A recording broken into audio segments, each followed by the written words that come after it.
시청자 여러분 안녕하십니까, 김동수입니다. 이 시간에는요 저 지분매각을 학습하는데요 더 깊이 있는 지분매각을 살펴보겠습니다. 지분매각입니다. 여러분들이 지분매각 경매물건을 분석하다 보면은요 이런 경우 있어요. 뭐 63분의 4 63분의 6 이런 경우, 또 뭐 45분의 4 45분의 6 이런 물건들이 경매에 나오는 경우가 있어요. 이런 경우는 어떤 경우인가 한번 살펴보겠습니다. 여러분, 남편이 사망했어요. 이때 배우자가 있고요 자녀가 있어요. 그런데 자녀가 한 명일 때는 어떻게 됩니까? 자녀는 지분이 1이죠. 자녀가 한 명일 때. 그리고 배우자는 자녀보다 5화를 더 가지니까 1.5를 갖게 됩니다. 그럼 합쳐보세요. 2.5가 되겠죠? 그러면 등기관이 배우자는 2.5분의 1.5, 자녀들은 2.5분의 1 이렇게 등기하는 게 아니죠. 소수점이 있으니까 통분하는 겁니다. 곱하기 2분의 2를 하게 되면 5분의 3 곱하기 2분의 2 하게 되면은 5분의 2. 그래서 이때 자녀가 빚을 져가지고 지분매각으로 5분의 2가 나오는 경우도 있고, 엄마가 빚을 져서 지분매각 5분의 3이 경매에 나올 수도 있습니다. 참 우리가 빚을 지고 산다는 건 참 불행한 일 아니겠습니까? 그런데 빚 없는 사람이 어디 있습니까? 그러나 과다하게 빚을 지게 되면 이러한 부모로부터 상속받은 지분까지도 경매로 나온다는 사실입니다. 그러면 만약에 자녀가 2명일 때 어떻게 될까요? 자녀가 2명일 때. 자녀가 2명일 때는 어떻게 됩니까? 엄마 1.5, 자녀 1이니까 합쳐보세요. 얼마입니까? 3.5분의, 그쵸? 엄마는 3.5분의 1.5가 되고 자녀들은 3.5분의 1이 되니까 곱하기 2분의 2 해보세요. 7분의 3이 되고 7분의 2가 되겠죠. 이건 공식입니다.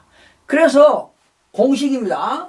자녀가 한 명일 때는 5분의 2가 되고 엄마는 5분의 3을 갖게 되고 자녀가 2명일 때는 7분의 2가 되고 엄마는 7분의 3이 됩니다. 자녀가 3명일 때는 9분의 2가 되고 9분의 3이 됩니다. 자녀가 4명일 때는 11분의 2가 되고 11분의 3이 되는 겁니다.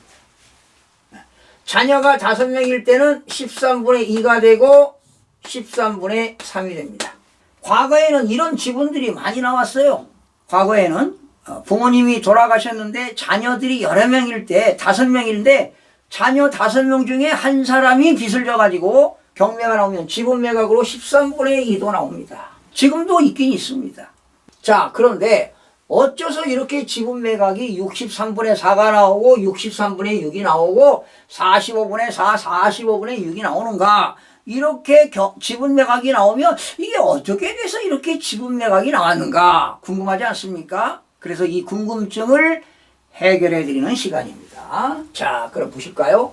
자, 남편이 사망했습니다. 그러면 여기 배우자가 있죠? 자녀가 3명일 때는 어떻게 됩니까? 자녀. 배우자 1.5, 자녀 1이니까 얼마입니까? 4.5분의 1.5가 되겠죠? 그럼 배우자는 4.5분의 1.5가 되고 자녀들은 4.5분의 1입니다. 그러면 통분하면 어떻게 돼요? 곱하기 2분의 2 하니까 9분의 3이 되고 곱하기 2분의 2 하니까 9분의 2가 되죠. 그러면 이게 자녀가 장남이라고 가정해 봅시다. 장남이 9분의 1을 받아야 돼요. 9분의 1을. 그렇죠?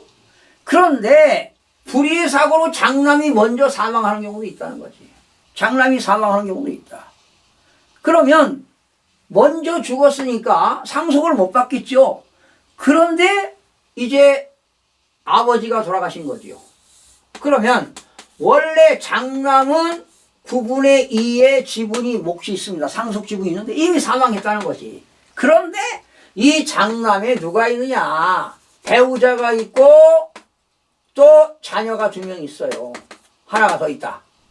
그렇다면 이 장남이 받을 뭐 9분의 2에 대해서는 누가 받느냐? 이 배우자, 이 장남의 배우자와 자녀들이 받는 거예요.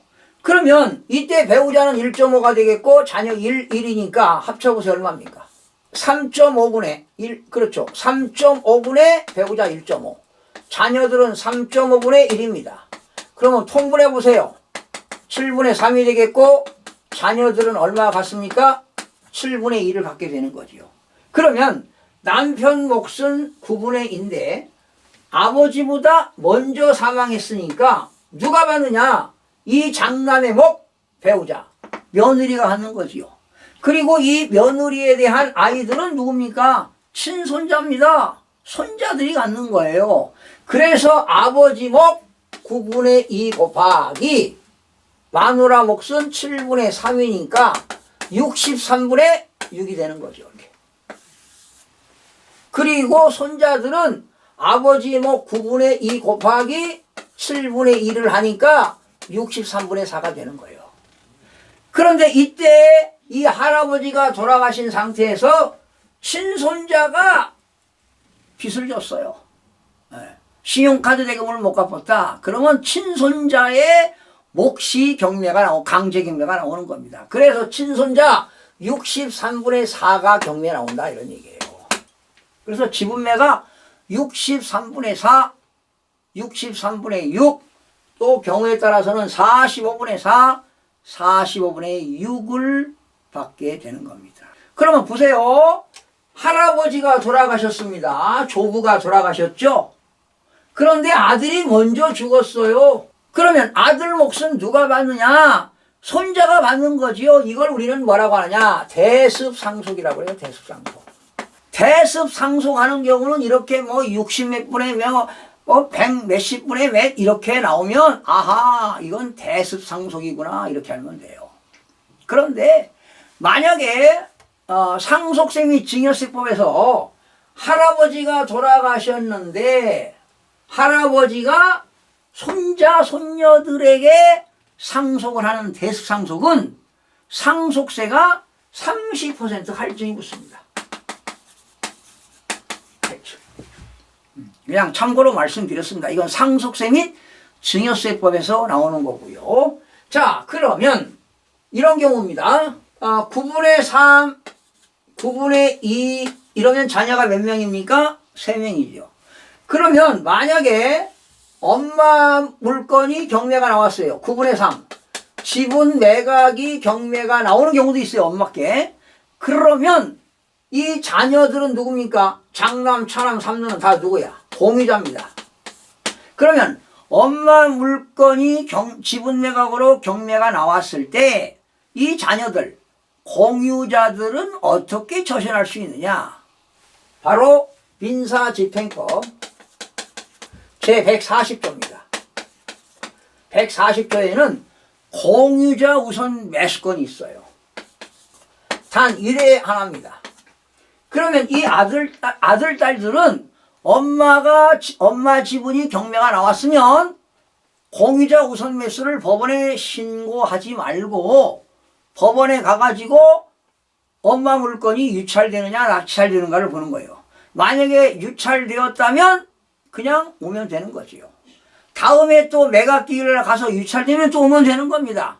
그런데 다음 매각기일 날 엄마 물건을 누군가가 낙찰받으면 집행관이 이렇습니다. 자, 이 물건 사건 번호에 대해서 공유자 우선 매수 하실 분 계십니까? 그러면 여기서 누군가가 저요 공유자 우선 매수하겠습니다 라고 법대 앞에 나가서 보증금 내고 신분증 제시하고 도장 가지고 또 등기부에 내가 공유자요 입증하는 서류 등기부를 가지고 가서 공유자임을 확인이 되면 이 9분의 3에 대해서 엄마 거 낙찰받은 최고가 매수신고인이 낙찰받은 거를 그 금액으로 내가 공유자 우선 매수하면 내가 그 금액으로 매수할 수가 있습니다. 이게 공유자 우선 매수권입니다. 그러나 그때 낙찰받은 최고가 매수신고인은 자동으로 차순위 매수신고인이 자동으로 되는 겁니다.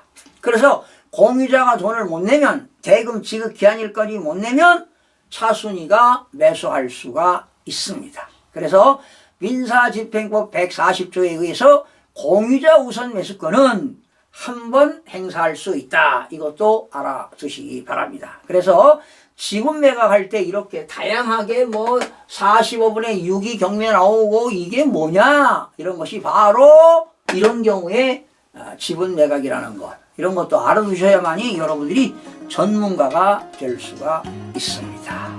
그리고 등기할 때는 이렇게 등기하는 거죠. 집행관리 63분의 6 이렇게.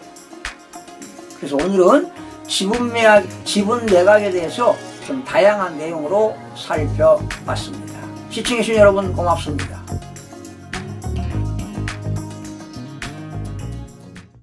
구독과 좋아요, 알림 설정을 누르시면 더 많은 정보를 얻을 수 있습니다.